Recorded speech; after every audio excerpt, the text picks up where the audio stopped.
Ya,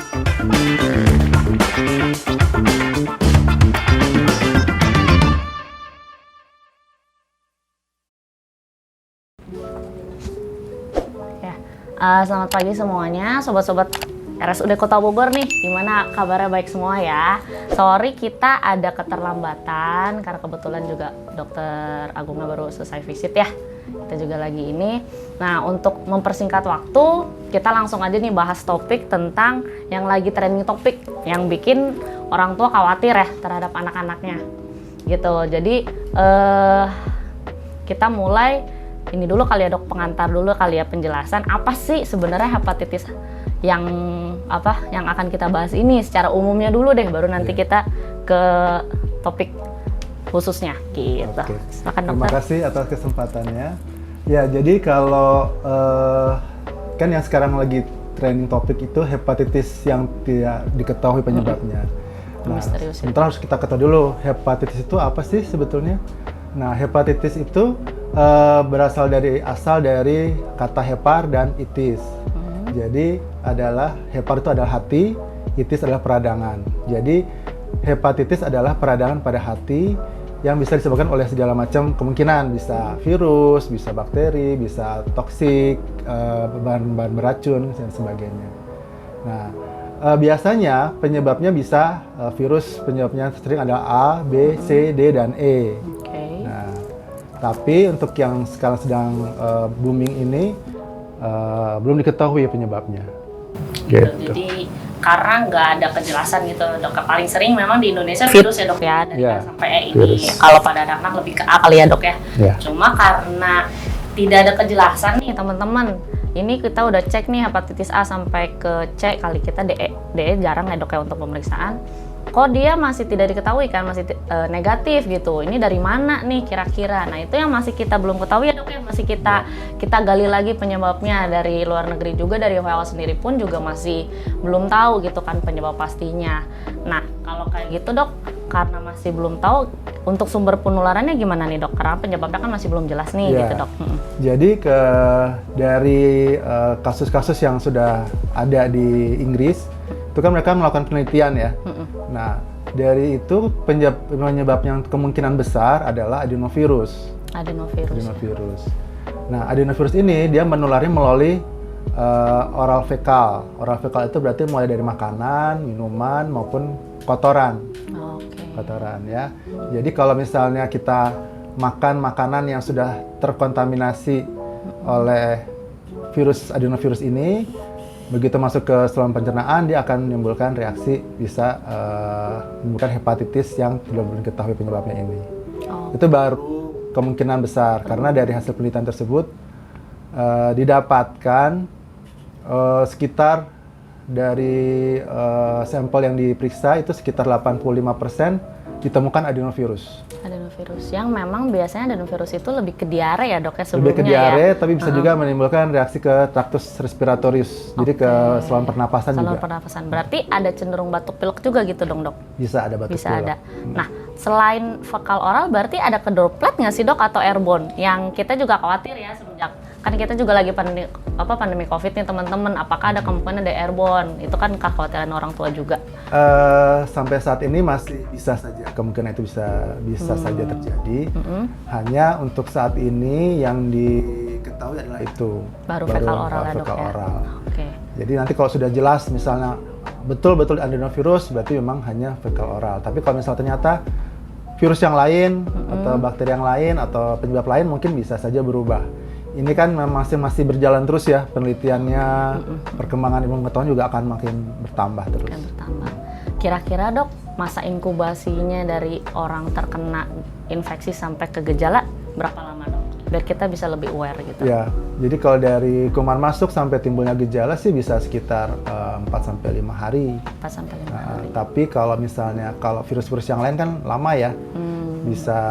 Biasanya sih untuk gejala awalnya sih sekitar 4-5 hari. Nanti kemudian biasanya 1 minggu pertama sampai minggu kedua baru tuh gejala-gejala yang heparnya tuh seperti kencingnya seperti air teh, kemudian BAB-nya dempul, sama kuning. kuning. Ya. Ya, gitu. Oke. Untuk gejala awal, berarti kan itu ke tahap gejala kuning itu berarti ke tahap yang menuju ke lebih beratnya kali ya dok ya. Untuk betul. Gejala awal ringannya apa sih dok yang kira-kira perlu kita waspadai gitu dok? Ya, gejalanya tuh sebetulnya seperti penyebabnya virus lainnya sih ya, seperti mual, muntah, nyeri perut ya, terus mencret, demam, ada demam, kemudian baru timbul BAB yang seperti dempul, kencing seperti air teh dan kuning gitu ya. Nah, kita sih sebaiknya sudah bisa menemukan pada saat sebelum timbulnya kuning. Supaya cepat cepat diatasi sebelum masih ringan ya gejalanya. Oke. Jadi buat para orang tua kalau misalkan ada anaknya yang memang udah mulai ada gejala demam atau kayak flu-like syndrome kali ya dok ya, ada betul. Mulai batuk pilek terus udah gitu tapi demamnya lebih keringan kali ya dok ya, jarang yang tinggi ya, jadi mulai sumung-sumung nih anaknya gitu kan, demam-demam ringan udah mulai kayak flu-flu gitu, batuk pilek apalagi disertai mual muntah dan diare, mungkin bisa nih untuk kontrol dulu ke dokter gitu ya, bisa ke dokter anak atau ke dokter umum untuk kita lakukan pengecekan karena kita nggak bilang pandemi, KLB kali ya kita bilangnya dok ya, lagi masih belum ini gitu kan. Jadi perlu kita waspadai, tapi jangan panik ya untuk sobat-sobat RSUD dan terutama pada orang tua gitu ya. Karena belum ada yang sampai ke berat ini ya dok ya kasusnya ya, masih belum ini. Nah untuk ini dok ada pertanyaan yang masih kita pertanyakan dok, kenapa sih lebih sering kepada ke anak gitu daripada dewasa untuk kasus ini gitu? Pertama, anak-anak itu dia masih daya tahan tubuhnya masih belum berkembang dengan baik. Ya, jadi dia rentan terhadap paparan infeksi ya dari luar, baik virus, bakteri ataupun yang lain. Pertama, kemudian kita tahu sendiri ya, yang namanya anak-anak kan jajan sembarangan, mungkin kotor tangannya, lupa nggak cuci tangan gitu ya. Jadi kemungkinan kuman masuk itu lebih besar dibandingkan orang dewasa. Baik. Terus ada lagi yang mau ditanyain dok, misalkan kayak periksaan apa sih dok, pemeriksaan apa yang perlu wajib kita lakukan, terutama saya juga sebagai dokter umum untuk jaga. Terus misalkan ada orang tua juga yang pengen penasaran, kira-kira dia mau cek apa gitu kalau lab di luar.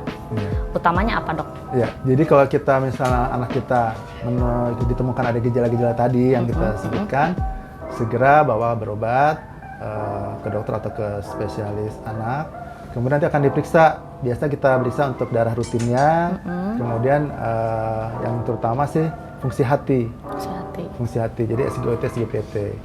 Nanti kita lihat hasilnya gimana. Kalau ternyata fungsi hatinya itu meningkat tinggi sekali di atas 500 international unit per liter, nah kita harus waspada. Jangan-jangan ini mengarah ke hepatitis yang belum diketahui penyebabnya. Nanti akan diperiksa lebih lanjut dengan serologis yang lain. Tapi utamanya OTPT dulu. Oke. Terus ada juga nih dok yang bikin penasaran, kan gara-gara hepatitis ya dok ya. Terus udah gitu, gimana kalau yang sebenarnya udah vaksin hepatitis? Kan kita ketahuin ya, sekarang kan untuk anak-anak kan hepatitis A dan B juga kan, apalagi hepatitis B ya dok ya. Dari kecil, dari bayi kita udah vaksin gitu kan, udah imunisasi dasar. Hepatitis A itu kan tergantung juga karena bukan imunisasi dasar ya. Kalau yang udah pernah vaksin hepatitis, ada risiko nggak sih dok terkena gitu kan? Orang tua juga mikir juga tuh katanya. Iya. Jadi karena ini penyebabnya belum diketahui, kemungkinan bisa terkena hepatitis ini. Karena kan yang diberikan vaksinasi itu kan pertama waktu lahir itu B, hepatitis B. Kemudian usia 2 tahun ada juga yang tambahan dengan hepatitis A. Nah, jadi kalau orang yang sudah mendapat vaksinasi A dan B ini masih bisa kemungkinan untuk mendapat atau terkena penyakit hepatitis yang belum kita penyakit ini. Karena memang mungkin karena hepatitis A, hepatitis B yang vaksin ini memang efektifnya untuk hepatitis tersebut ya, Bok ya, gitu A dan B-nya ya, Dok ya, bukan untuk yang kita masih tanda tanya nih teman-teman gitu kan. Ini kan masih nggak jelas nih karena hepatitisnya ini penyebabnya karena mana. Jadi walaupun sudah divaksin masih ada risiko ya terkena dan tertular. Nah, untuk kecenderungan vaksin COVID gimana nih, Dok? Ya, jadi kalau vaksin COVID memang dari kemungkinan dari penelitian yang di Inggris itu, jadi sekitar dari sampel yang diperiksa itu sekitar 22% itu ada mengandung SARS-CoV-2. Nah, jadi Ini diperkirakan dari orang yang sudah pernah terkena, baru dia terkena lagi dengan hepatitis ini. Terkena COVID, baru terkena lagi.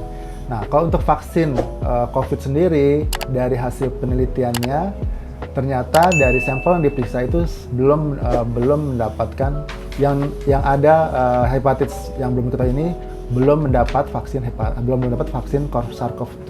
Oke, nah jadi terutama pada orang tua, jangan takut untuk anaknya vaksin COVID. Justru harus vaksin COVID kalau kayak gitu ya dok ya, karena kan masih nggak jelas nih. Lebih baik kita vaksin COVID karena kita masih pandemi COVID nih teman-teman gitu ya. Jadi nggak apa-apa, lakukan aja vaksin COVID-nya. Insya Allah semoga kalau kita higienitasnya terjaga, lebih ke PHBS kali ya dok ya, perilaku hidup bersih sehat gitu ya, dengan protokol COVID juga kita tetap lakukan pakai masker, karena kan masih tanda tanya ya dok ya, ke airborne atau enggak, ke droplet atau enggak. Jadi lebih baik tetap kita jaga diri gitu, dan tetap harus lakukan vaksin gitu ya para orang tua dan sobat-sobat RSUD.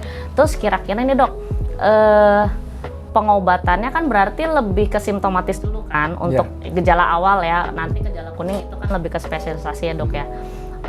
Ada nggak sih dok tips-tips untuk orang tua untuk pengobatan di rumah sebelum misalkan ke dokter gitu, untuk lebih ininya persiapan apa aja yang dilakukan di rumah seperti itu dok? Untuk pengobatan ya, untuk pengobatan berarti yang utama adalah kita harus meningkatkan daya tahan tubuh si anak. Pertama, asupan makanannya harus cukup, yang mengandung gizi yang baik. Kemudian kebersihan, ya kebersihan makanannya. Kemudian istirahat yang cukup, ya. Kemudian bisa diberikan obat-obatan untuk pelindung hati, misalnya ya, seperti hepatoprotektor. Misalnya kita bisa berikan kurkuma, gitu ya, yang mengandung kurkuma, kemudian mengandung hepatoprotektor yang lainnya, itu kita bisa berikan. Dan yang penting sih untuk mencegah semua itu, tadi itu kebersihan, cuci tangan, pakai masker, kemudian jangan jajan sembarangan, ya. Nah, kemudian tidak menggunakan alat makan yang bersama. Terutama yang memang lagi sakit. Ya. Oke, untuk sementara sih pengantarnya dari kita segini dulu nih teman-teman. Kira-kira ada teman-teman yang mau ditanyain nggak untuk kasus ini? Nanti kita akan bahas dengan dokter Agung. Di sini udah ada belum sih dok kasusnya? Kalau kita masih kita iniin. Jadi ada beberapa kasus yang kita curigai gitu ya, tapi memang masih dalam pemeriksaan. Kebetulan OTPT-nya lagi tinggi. OTPT-nya tinggi, tapi kita sedang periksa serologisnya. Nah, nanti kita tunggu hasilnya. Ya belum pasti sih. Kira-kira kan dewasa juga bisa kena kan dok, 16 tahun ke atas kan, hepatitis akut misterius lebih ke di bawah anak 16 tahun ya teman-teman ya. Ada kemungkinan katanya 16 tahun ke atas juga bisa kena. Nah kalau misalkan ibunya gitu ya dok lagi hamil kan dok, kemungkinan epiling yang hepatitis akut misterius. Kak, babynya ada faktor risiko untuk bisa tertular nggak sih dok? Bisa. Oh berarti tetap aja kita perlu waspada ya teman-teman ya. Oke. Karena kan lewat plasenta, lewat tali pusat ya, bisa ya. Beberapa pertanyaan dari teman-teman Aji kita nih dok, apakah hepatitis akut ada hubungan dengan pandemi COVID saat ini? Ya tadi pertanyaan yang tadi ya, mungkin kita jelasin lagi kali dok hubungannya. Kalau dibilang berhubungan sih secara langsung tidak ya, hanya memang karena ini kan masih penyakit baru yang belum jelas, kita belum bisa pastikan. Dari hasil penelitian di Inggris itu memang dari sampel yang diperiksa tadi kan 85% adenovirus, kemudian 22% ada SARS-CoV-2. Jadi apakah masih dicari kemungkinannya, apakah ini SARS-CoV-2 evolusi atau adenovirus biasa atau adenovirus yang berevolusi juga gitu baru, atau mungkin virus yang lain yang belum kita ketahui gitu. Jadi masih belum jelas. Tapi kalau secara langsung berhubungan sih kayaknya enggak ya. Untuk saat ini belum. Terus ada lagi nih dok, hepatitis akut yang belum diketahui penyebab ini bisa tertular jika bersentuhan kak? Bersentuhan sih tidak ya, karena kan dia oral fekal. Jadi harus bersentuhan, misalnya dia bersalaman misalnya dengan orang yang sakit, kebetulan tangannya dia nggak cuci tangan, terus kemudian dia memegang-megang ini bisa saja. Tapi secara langsung bersentuhan terus kita ketularan sih enggak ya. Enggak ya. Oke. Jadi kecuali ya teman-teman kalau misalkan habis sendok makan bareng kali ya dok ya, sop-sopan itu bisa. Terus misalkan dia lagi batuk, kebetulan ini nggak cuci tangan, salaman, mungkin ada kemungkinan bersentuhan dengan seperti itu bisa keluar. Tapi kalau yang kayak gitu tadi enggak ya dok ya? Kalau bersentuhan begitu saja sih enggak ya? Berarti makanya pentingnya cuci tangan. Cuci tangan. Oke, izin lagi bertanya dok, gejala seperti apa yang harus diwaspadai dan yang mengharuskan saya ke vaskes segera? Apakah penyakitnya akan sembuh dan bisa di-cover BPJS nggak pengobatannya? Ini penting sih untuk urusan BPJS ya. Karena kalau nggak BPJS nggak bisa di-cover, nah mikir-mikir juga kan gitu. Iya. Jadi kalau misalnya sudah ada gejala-gejala yang tadi kita sebutkan ya, dari demam, kemudian mual, muntah, mencret, sakit perut, nah itu segera aja bawa, karena kan kita belum tahu, bisa saja ini hanya diare saja bisa ya, hanya sakit mah saja bisa. Tapi kalau memang tersebut sebaiknya kita segera bawa, nanti akan di screening, akan dicek apakah fungsi hatinya terganggu atau tidak. Kalau terganggu ya kita akan teruskan dengan pemeriksaan yang lebih lanjut gitu. Tetap berarti lebih baik tetap screening. Lebih baik waspada, makanya waspada dini ya. Untuk sembuhnya gimana dok kesembuhannya? Kesembuhannya ya karena ini penyebabnya belum diketahui, kita belum bisa pastikan ya untuk kesembuhannya. Yang di luar negeri tersebut memang dari yang sakit itu semuanya sih untuk meninggal sih enggak. Tapi dari 160 itu 7 mendapatkan transplantasi hati. Di Indonesia transplantasi hati susah.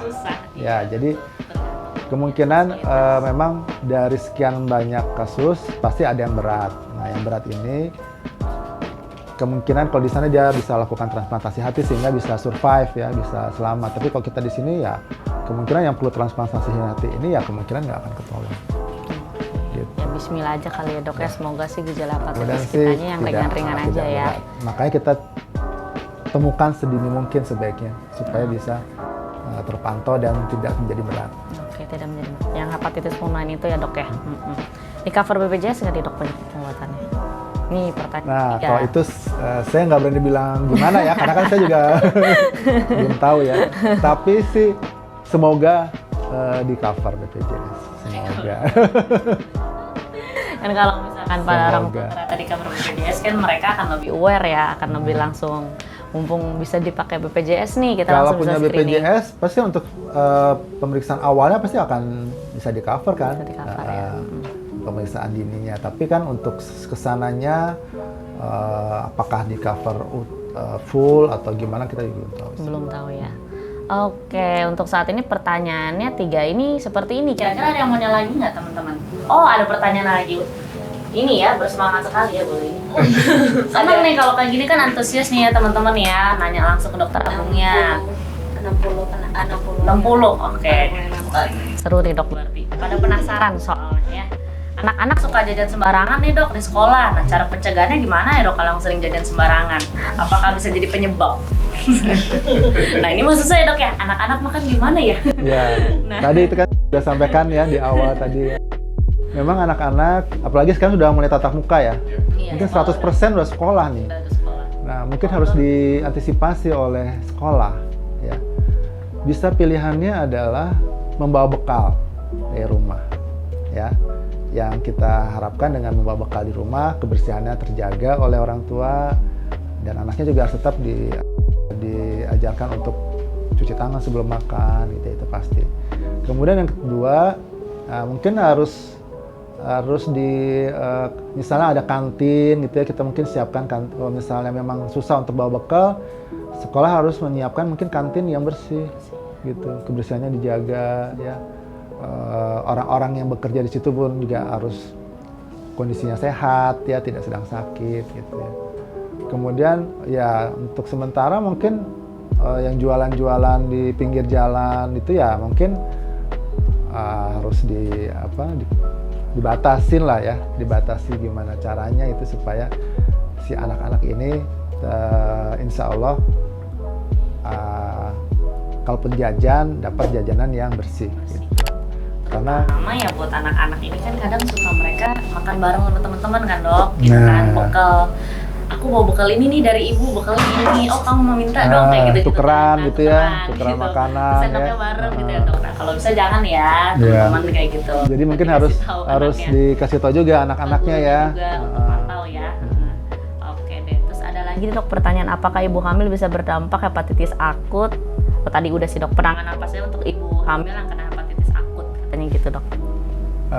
Untuk ibu-ibu yang hamil dan terkena ini mungkin ranahnya ke kebidanan ya. Mungkin kalau saya sih saya kan dokter anak, jadi untuk kita ke babynya berarti. Untuk mungkin bayinya saja. Kalau untuk itu saya berani jawab juga ya, takutnya nanti saya salah lagi jawabnya. Oke, terakhir. Oke, ada satu pertanyaan terakhir. Masih kepo dong, masih pada kepo nih. Apakah anak-anak yang terkonfirmasi hepatitis harus dirawat di ruangan isolasi atau tidak? Penting sih ini ya. Apalagi kita masih belum ini ya. Jadi anak-anak yang ada kecurigaan terkena hepatitis yang belum diketahui penyebabnya ini, kita akan tempatkan di ruang isolasi. Jadi rumah sakit yang akan merawat pasien-pasien dengan kecurigaan hepatitis yang belum diketahui penyebabnya ini harus mempunyai ruang isolasi, gitu. Nah, ruang isolasi ini nanti kita lihat juga kalau misalnya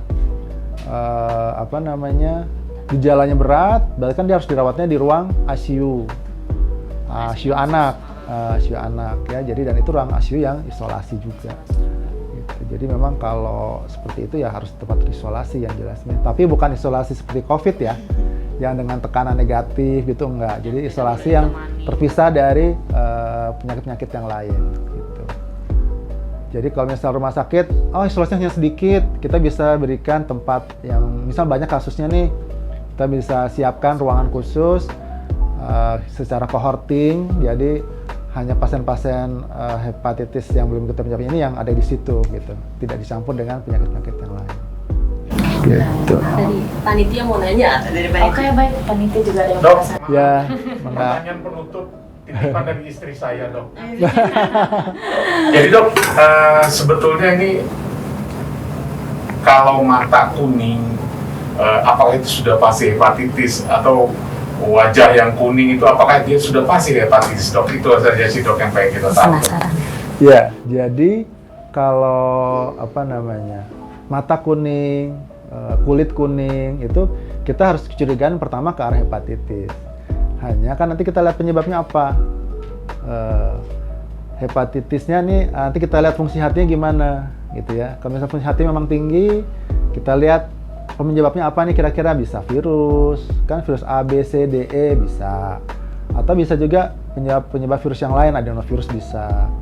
Atau bisa juga karena keracunan obat-obatan, bisa misalnya sedang pengobatan TB, terus obatnya mengganggu fungsi hati, akhirnya kan jadi kuning juga gitu. Jadi belum tentu karena hepatitis yang penyebab belum diketahui ini, masih banyak kemungkinan yang lain, makanya harus di screening gitu. Siap, makasih dok. Ya. Kira-kira ada mau pertanyaan lagi dari teman-teman atau gimana? Closingnya penutupan. Oke, memang waktunya juga udah mau ini ya. Jadi gitu teman-teman ya. Jadi untuk para orang tua juga kita boleh waspada, tapi jangan panik ya dok ya, sekali lagi, karena memang ini jadi trending topik. Mungkin dari WHD juga masih belum kita ada kejelasan nih, mungkin nanti next time kalau misalkan udah jelas kita dikasih kesempatan lagi, mungkin kita akan bahas lebih lanjut ya. Untuk dari IDAI-nya juga belum ada kepastian nih soalnya kayak gitu ya. Jadi kita akan update terus. Nanti juga jangan lupa untuk sering-sering update dari yang Kemenkes atau dari IDAI langsung, jangan dari internet yang asal-asalan kayak gitu ya, terus bikin panik gitu kan, terus jadinya kan khawatir kemana-mana, nggak gitu ya teman-teman ya. Terus udah gitu ya udah, paling saya berterima kasih kepada Dokter Agung untuk sebagai pembicara ya gitu, untuk memberikan share ilmunya, semoga bermanfaat buat kita semua. Dan jangan lupa satu lagi, PHBS-nya, perilaku hidup bersih sehat, dan jangan lupa juga untuk protokol COVID ya teman-teman ya, tetap pakai masker, terus cuci tangan. Sekarang berarti alat makannya harus dipisah, jangan lupa ya, jangan dibareng-barengin kalau bisa ya. Kalau sakit langsung segera ke dokter. Oke, kira-kira saya tutup. Terima kasih, dengan saya Dr. Agripina. Makasih ya teman-teman Aji Live, bye. Ya. Assalamualaikum. Selamat siang.